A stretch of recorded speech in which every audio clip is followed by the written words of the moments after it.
تو خالی پیٹ ہوتے ہیں۔ انسان کو تو پتہ ہے کہ میں نے کمائی کے فلاں اڈے پہ جانا ہے، دکان پہ بیٹھنا ہے، فیکٹری میں جانا ہے، فلاں جگہ مزدوری کرنی ہے، لیکن ان کو کچھ پتہ نہیں ہوتا کہ ہم نے کہاں جانا ہے۔ لیکن فرمایا کہ جب صبح نکلتے ہیں تو خالی پیٹ ہوتے ہیں، اور جب واپس شام کو پلٹتے ہیں تو ان کے پیٹ بھرے ہوئے ہوتے ہیں۔ پھر جس کی جو ضرورت ہے اللہ اس کو وہ نصیب کرتا ہے۔ سارے پرندے ایک جیسی غذا نہیں لیتے، اسی طرح مختلف جو اللہ تعالیٰ نے مخلوقات پیدا کی ہیں ان سب کی اغذیہ ایک جیسی نہیں ہے۔ کچھ پرندے کچھ کھاتے ہیں، کچھ کھاتے ہیں، اللہ سب کو ان کی ضرورت باہم پہنچاتا ہے۔ بلکہ میں کہا کرتا ہوں یہ جو ہنس ہے یہ دنیا کے اندر لاکھوں کی تعداد میں، کروڑوں کی تعداد میں پائے جاتے ہیں، اور یہ سچے موتی کھاتے ہیں، اور ہم اگر کسی دوائی میں استعمال کرنے کے لیے ہمیں مطلوب ہوں تو ہزاروں لاکھوں روپے دے کے ہم کسی سے لیں تو پھر بھی بعض کا یقین نہیں ہوتا کہ یہ خالص ہیں یا ناخالص ہیں۔ لیکن اس جانور کو اپنے پیٹ بھرنے کے لیے یہ موتی روزانہ صبح و شام چاہیے ہوتے ہیں، اور ایک جانور نہیں، دنیا کے اوپر کروڑوں ہیں، میرا رب ہر روز ہر ایک کی ضرورت کو پورا فرماتا ہے۔ تو جس کی جو ضرورت ہے وہ پوری ہوتی ہے۔ بن توکل پنچھی اڑ دے، خرچ نہ پلے زیرا ہو۔ جب وہ گھر سے اڑتے ہیں تو تروح حماسن، جب وہ اڑتے ہیں تو خالی پیٹ ہوتے ہیں، وَتَغْدُو بِطَانًا، اور جب وہ شام کو آتے ہیں تو ان کے پیٹ بھرے ہوئے ہوتے ہیں۔ تو کوئی اڈا رزق کا مخصوص ان کے لیے نہیں ہے، اور سب سے اچھا کھاتے ہیں۔ وہ جو امرود کا باغ ہوتا ہے اس میں اگر آپ دیکھنا ہو کہ سب سے اچھا میٹھا امرود کون سا ہے تو وہ ہوگا جس کو طوطے نے چونچ لگائی ہو، چونکہ یہ سب سے اچھا پھل پورے باغ میں، ایک نہ ہوتا ہے ایکسپورٹ کوالٹی، یہ اس سے بھی بہتر کوالٹی لیتا ہے۔ تو اللہ تعالیٰ نے اس کے لیے سب سے اچھا رکھا ہوا ہے، تو اللہ نے یہ انتظام کیا ہوا ہے۔ تو فرمایا میرے حضور نے اگر تم اللہ پر توکل کرنے کا جو حق ہے اس کو ادا کر دو تو وہ تمہیں بھی ایسے ہی رزق عطا کرے جیسے پرندوں کو رزق عطا کرتا ہے، اگر توکل تمہیں نصیب ہو جائے۔ حضرت رابعہ بصریہ کہ ہاں مہمان آئے تو انہوں نے خادمہ نے کہا حضرت مہمان آئے ہیں تو ان کے لیے کیا کیا جائے، کہا انہیں کھانا کھلاؤ۔ تو کہا کہ حضرت صرف ایک روٹی پڑی ہوئی ہے، تو مہمان 4-5 ہے، کم از کم 8-10 روٹیاں چاہیے۔ تو فرمایا اچھا اس روٹی کو اللہ کی راہ میں خیرات کر دو، تو خیرات کر دیا گیا۔ تھوڑی دیر کے بعد دروازے پہ دستک ہوئی، من الالباب، دروازے پہ کون ہے؟ کہا فلاں کا فرستادہ غلام ہوں، میرے آقا نے آپ کے لیے کھانا بھیجا ہے۔ خادمہ نے کھانا وصول کیا اور کپڑا اٹھایا، گنا تو 4 روٹیاں تھیں، تو خادم سے کہا جلدی جلدی اس کو واپس کر دو، اس کے آقا نے کسی اور گھر بھیجا ہوگا، یہ غلطی سے ہمارے گھر آ گیا۔ کھانا واپس کر دیا۔ پھر دروازے پہ دستک ہوئی، پوچھا من دق الباب، دروازہ کس نے کھٹکھٹایا؟ کہا فلاں کا فرستادہ غلام ہوں۔ خادمہ نے کھانا وصول کیا، حضرت رابعہ نے کپڑا اٹھایا تو گنا تو 6 روٹیاں تھیں۔ کہا اس کے آقا نے کسی اور ہاں بھیجا ہوگا، یہ غلطی سے ہمارے گھر آ گیا۔ کھانا واپس کر دیا۔ پھر دروازے پہ دستک ہوئی تو پوچھا دروازے پہ کون ہے؟ کہا فلاں آقا کا بھیجا ہوا غلام ہوں، اور انہوں نے کہا یہ کھانا حضرت رابعہ کو دے کے آنا ہے۔ تو خادمہ نے وصول کیا، حضرت رابعہ نے کپڑا اٹھایا، گنا تو 10 روٹیاں تھیں۔ کہا ہاں یہ کھانا ہمارا، اس کو رکھ لو اور مہمانوں کو کھلا دو۔ کہا حضرت پہلے 2 بھی تو آپ کا ہی نام لیتے تھے اور اسی دہلیز پہ آئے تھے۔ کہا میرے رب کا وعدہ ہے جو 1 دیتا ہے میں اس کو 10 دیتا ہوں۔ تو پہلے 4 روٹیاں تھی، پھر 6 روٹیاں تھی، میں نے کہا مالک 10 دے گا تو تیری بندی وصول کرے گی۔ تو اگر اس پہ توکل قائم ہو جائے، اس پہ بھروسہ قائم ہو جائے تو پھر یرزقہ من حیث لا یحتسب، وہ وہاں سے دیتا ہے جہاں سے بندے کو گمان بھی نہیں ہوتا۔ تو توکل اللہ پر قائم کیجئے گا، کاروبار ضرور کیجئے گا۔ توکل یہ ہے کہ آپ وہ کام ضرور کریں لیکن کہیں کہ یہ میرے کام کا نتیجہ نہیں مجھے مل رہا، یہ میرے اللہ کا فضل مجھے مل رہا ہے۔ تو پھر دیکھنا کہ اللہ تعالیٰ کیسے راستے کھولتا ہے۔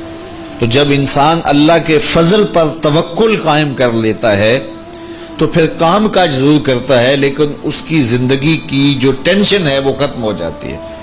بندہ کہتا ہے کہ یہ ہے تو میں کرتا ہوں، تو یہ نہیں ہوگا تو یہ نہیں ہوگا، بس وہ جتنا کر سکتا ہے وہ کرے، باقی چھوڑ دے اس پہ، تو پھر وہ خزانہ غیب سے نصیب فرمائے گا۔ اچھا، حضور علیہ السلام نے ایک اور چیز ارشاد فرمائی، بلکہ اپنی امت کے لیے دعا دی، اللہم بارک لامتی فی بکورہا، اے اللہ میری امت کے لیے صبحوں میں برکتیں ڈال دے۔ جو کام صبح کیے جاتے ہیں ان کاموں میں بڑی برکت ہے، جو کام جو ہے وہ دیر سے کیے جاتے ہیں، رات کو کیے جاتے ہیں، دوپہر کے بعد کیے جاتے ہیں، ان میں وہ برکات نہیں رکھی گئی جو حضور کی دعا سے صبح کے کاموں میں برکت رکھی گئی ہے۔ تو اس لیے آپ اپنے کام کاج میں جو ہے وہ صبح کو اس کا آغاز کیجئے، پھر دیکھنا کہ برکتوں کے قافلے کیسے اترتے ہیں، اس لیے کہ میرے حضور کی دعا کبھی مسترد نہیں ہوتی۔ اجابت کا صحرا، عنایت کا جوڑا، دلہن بن کے نکلی دعائے محمد صلی اللہ علیہ وسلم۔ اللہم بارک لامتی فی بکورہا، اے اللہ میری امت کی صبحوں میں برکتیں ڈال دے۔ تو جو کام صبح کے وقت کیے جاتے ہیں اس میں برکت رکھی گئی ہے۔ اگر آپ چاہتے ہیں کہ ہم آسودگی حاصل کریں تو پھر اپنے کاموں کا آغاز صبح سے کیجئے۔ اللہ اکبر، اس کی برکات آپ کو نصیب ہوگی۔ اور ایک اور بات ارشاد فرمایا کہ جو چاہتا ہے کہ اس کی عمر میں برکت ہو اور اس کے رزق میں برکت ہو، دو چیزیں جو چاہتا ہے، جو یہ چاہے کہ اس کے رزق میں اور اس کی عمر میں برکت ہو، اور یہ ہر بندہ چاہتا ہے، تو میرے حضور نے فرمایا کہ وہ اپنے رشتہ داروں کے ساتھ سلوک اچھا کرے، صلہ رحمی کرے۔ بعض اوقات ہوتا ہے کہ وہ رشتہ داروں کا رویہ اچھا نہیں ہوتا۔ میں آپ کو بتاؤں کہ سب سے بہتر صدقہ کون سا ہے؟ سب سے بہتر صدقہ وہ ہے جو ناراض مفلس رشتہ دار کو دیا جائے، سب سے افضل صدقہ، چونکہ اس میں نفس شامل نہیں ہوگا۔ بندہ کہے گا آپ شریکوں کو دیں، یہ پہلے ہمارے مخالف اور کھڑے ہو جائیں گے، لیکن وہ کسی وجہ سے وہ ہو مجبور گئے، مفلس ہو گئے، تو جو مفلس مجبور ناراض رشتہ داروں کو صدقہ دیا جائے اس میں نفس درمیان میں کھڑا نہیں ہوتا، تو وہ صدقہ اللہ کو بڑا محبوب ہے اور وہ سیدھا سیدھا قبول ہوتا ہے۔ تو جو یہ چاہے کہ میری عمر زیادہ ہو اور میرے رزق میں برکتیں ہوں، تو میرے حضور نے ارشاد فرمایا کہ وہ کیا کرے، وہ اپنے رشتہ داروں کے ساتھ اچھا سلوک کرے۔ صلہ رحمی کی تلقین کی گئی، اس سے آسودگی بھی نصیب ہوتی ہے اور یہ ایک اچھے معاشرے کی تشکیل کی ضمانت بھی ہے، اور اس سے رزق اور عمر میں برکتیں بھی نصیب ہوتی ہیں۔ اچھے اور صالح رزق کے لیے میں نے کل بھی ایک روایت آپ کے سامنے پیش کی تھی، وہ بھی علماء نے لکھی کہ دو بھائی تھے، ایک کام کاج کرتا تھا، دوسرا حضور کے پاس بیٹھا رہتا تھا۔ تو اس نے آ کے شکایت کی کہ حضور یہ میرا بھائی ہے، یہ میرے ساتھ کوئی مدد ہی نہیں کرتا، یہ آپ کے پاس ہی بیٹھا رہتا ہے۔ تو حضور نے فرمایا کہ شاید اللہ اس کے صدقے سے تجھے رزق دیتا ہو۔ تو جو دین کے لیے بھائی لگ جائیں، رشتہ داروں میں، اعزاء و اقربا میں، یا ویسے ہی طلباء کے لیے آپ اگر شامل ہو جائیں تو پھر وہ آپ کے کاروبار میں، رزق میں برکت کا سبب و ذریعہ ہو جائے گا۔ ایک اور چیز حضور نے فرمائی، حل تنصرون و ترزقون الا بضعفائکم، فرمایا تمہیں جو رزق دیا جاتا ہے اور بعض امور میں تمہاری مدد کی جاتی ہے اور مشکل حالات ہوتے ہیں، حالات ٹال دیے جاتے ہیں، میرے حضور نے فرمایا تمہیں پتہ ہے وہ ایسا کیوں ہوتا ہے؟